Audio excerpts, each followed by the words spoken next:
今日嚟到福田，天氣唔錯，藍天白雲。然後呢個位置估計有啲師兄已經認到，就係港灣1號旁邊係喜悅。呢兩間店都幾出名，好似開咗有10幾年。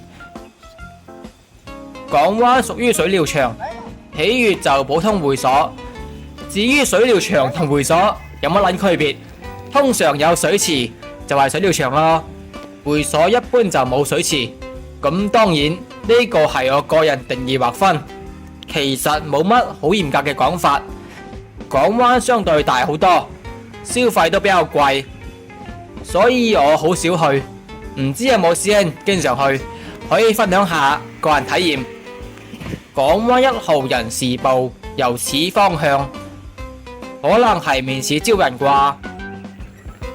今日過嚟去喜悅水會睇睇，呢個1樓大堂好安靜，向前行可以見到有 lift， 見到旁邊有廣告牌。呢間自助餐好似喺3樓，唔知有冇師兄試過。我搭 lift 係去4樓，上到嚟喜悅，攞個手牌先。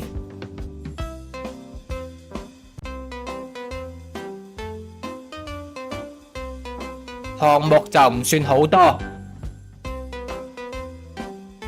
更衣櫃唔似其他場一排過去，而係分咗唔少細區，搞到揾櫃都要玩尋寶遊戲。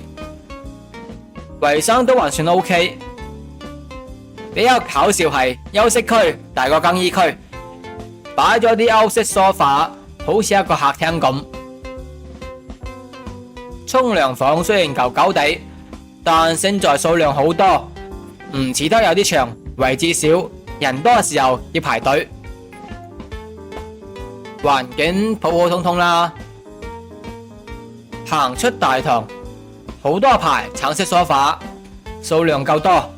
印象中好少見會所用橙色主題。後面有個茶幾，可以嘆下茶。出面仲有一個陽台喎，行去睇睇。出嚟呢度食煙，感覺好一啲。如果喺大堂裏面食，搞到烏煙瘴氣，就唔多好咯。食住煙，望住對面落馬洲，有種廣深一家親嘅 feel。喜悅大堂冇獨立電視，就得前面一個大銀幕，不過其實都唔係好大，應該叫細銀幕先啱。隔籬仲有一個暗黑版大堂，呢度光線昏暗，而且冇太多人行出行入，最適合瞓覺休息。大堂後面有張桌球台，可以打斯諾克。雖然塊台布仲巢過阿婆塊面，不過免費嘅嘢就唔好嫌太多啦。提供桌球嘅會所並唔多。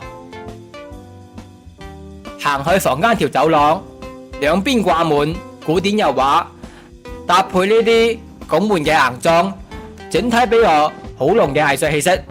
不過講真，啲裝修舊到似歷史博物館，呢啲風格仲停留喺20幾年前嘅審美，令我有種時空錯亂嘅感覺。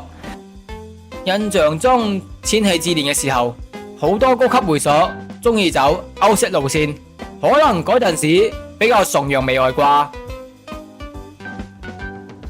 剛剛喺外面走廊可以見到有好多房，真係數到頭暈。我入咗呢間所謂嘅總統套房，其實就係普通房間啦，冇乜話好特別。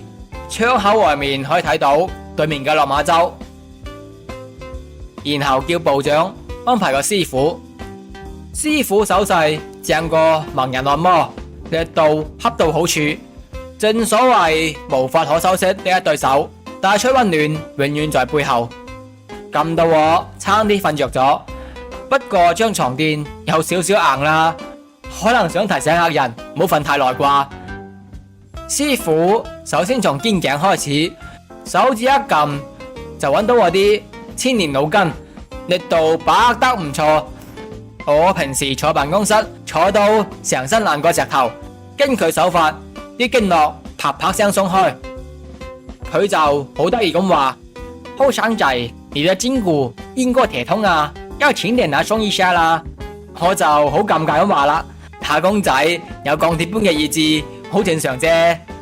然後忍唔住問師傅做咗幾耐，佢笑笑口話：我做這行時，你還穿着開襠褲啊？